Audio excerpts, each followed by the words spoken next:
എല്ലാവർക്കും ഹിനാസ് കുട്ടിക്കലവറയിലേക്ക് സ്വാഗതം. അപ്പോൾ ഞാൻ ഇന്നിവിടെ വന്നിട്ടുള്ളത് നല്ല ടേസ്റ്റിയായ കോക്കനട്ട് ബിസ്ക്കറ്റ് എങ്ങനെയാണ് ഉണ്ടാക്കുക നോക്കാം. അതെങ്ങനെ ഉണ്ടാക്കാൻ നോക്കണം. അപ്പോൾ ആ വീഡിയോയിലേക്ക് പോകുന്നതിന് മുമ്പ് താഴെ കാണുന്ന സബ്സ്ക്രൈബ് ബട്ടൺ ഒന്ന് ക്ലിക്ക് ചെയ്യണം. പിന്നെ ലൈക്കും ഷെയറും കമൻറ്റും ചെയ്യുക. അപ്പോൾ അതിനായിട്ട് ഞാനിവിടെ 3/4 ടീസ്പൂൺ അപ്പോൾ ഇതിനാവശ്യമുള്ളത് 1/4 ടീസ്പൂൺ ഉപ്പ് വേണം. 10 ചെറി ഞാൻ എടുത്തപ്പോൾ അത് 2 പീസാക്കിയപ്പോൾ കുറച്ചധികം കിട്ടി.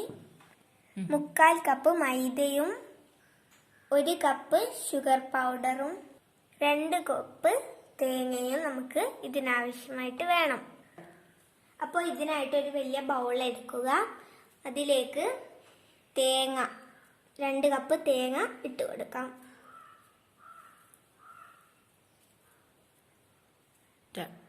നമ്മളപ്പോൾ ഈ ബൗളിലേക്ക് തേങ്ങ ഇട്ട് കൊടുത്തിട്ടുണ്ട്. ഇനി ഇതിലേക്ക് പഞ്ചസാര പൊടിച്ചത് 1 കപ്പ് ഇട്ട് കൊടുക്കണം. അപ്പോൾ ഇത് നമുക്കൊന്ന് നല്ലോണം മിക്സ് ചെയ്യണം. തേങ്ങയിൽ നല്ലോണം നനവ് വരണം. അങ്ങനെ മിക്സ് ചെയ്ത് കൊടുക്കാം. ഇതിൽ വെള്ളമൊന്നും ചേർക്കണ്ട, തേങ്ങയുടെ നനവ് ഉണ്ടാകും. അപ്പം നമ്മളിത് നന്നായി മിക്സ് ചെയ്തിട്ടുണ്ട്. പഞ്ചസാര ഒന്നും ഇപ്പം കാണാത്ത രൂപത്തിൽ നമ്മൾ മിക്സ് ചെയ്തെടുക്കണം. അതേപോലെ നല്ലോണം നമുക്ക് നമ്മുടെ ഇപ്പം ബോൾ ഷേപ്പിൽ ഉണ്ടാക്കുകയാണെങ്കിൽ അങ്ങനെ ഉണ്ടാക്കാൻ പറ്റുന്നൊരു പരുവത്തിൽ ആക്കിയെടുക്കണം. ഇനി ഇതിലേക്ക് നമ്മുടെ മൈദ ചേർത്ത് കൊടുക്കാം. മധുരം ബാലൻസ് ചെയ്യാൻ വേണ്ടി നമ്മൾ 1/4 ടീസ്പൂൺ ഉപ്പ് ഇതിലേക്ക് ചേർത്ത് കൊടുക്കാം. അപ്പം ഇതിൽ നമ്മൾ മൈദയൊക്കെ ചേർത്ത് നല്ലോണം മിക്സായി എടുത്തിട്ടുണ്ട് നമ്മുടെ.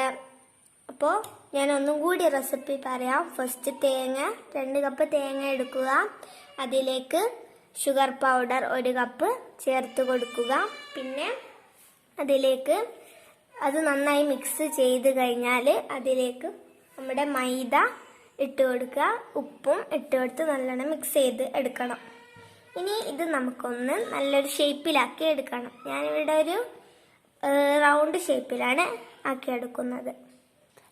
അപ്പം ഞാനിതാ ഇങ്ങനത്തെ ഒരു ഷേപ്പിൽ ആക്കിയെടുത്തിട്ടുണ്ട്. എന്നിട്ട് നടുവിൽ ചെറിയ ഇങ്ങനെ വെച്ചിട്ടുണ്ട്. ഇനി ഇത് നമുക്കൊന്ന് ഫ്രൈ ചെയ്തെടുക്കാം. അപ്പം അതിനായി ഒരു പാന് ഞാൻ ഗ്യാസ് മേലെ വെച്ചിട്ടുണ്ട്. ഇനി നമുക്ക് സ്റ്റൗ ഒന്ന് ഓൺ ചെയ്യാം.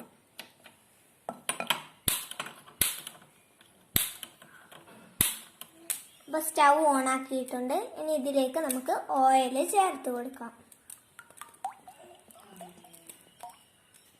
സൺഫ്ലവർ ഓയിലാണ് ഞാൻ എടുത്തിട്ടുള്ളത്. അപ്പം ഇത് നന്നായി ചൂടായി വരുന്നുണ്ട്. അപ്പം നമ്മൾ നേരത്തെ ഉണ്ടാക്കി വെച്ചത് ഇതിലേക്ക് ഇട്ട് കൊടുക്കണം. അപ്പോൾ ഇത് നന്നായി ചൂടാവുന്നുണ്ട്, നല്ലോണം ചൂടാവുന്നുണ്ട്.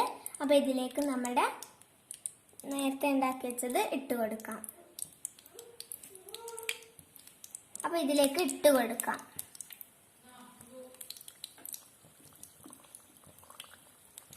അങ്ങനെ ഒന്നൊന്നായിട്ട് എല്ലാം ഇട്ട് കൊടുക്കാം. അപ്പം എല്ലാം നമ്മൾ ഇട്ടിട്ടുണ്ട്.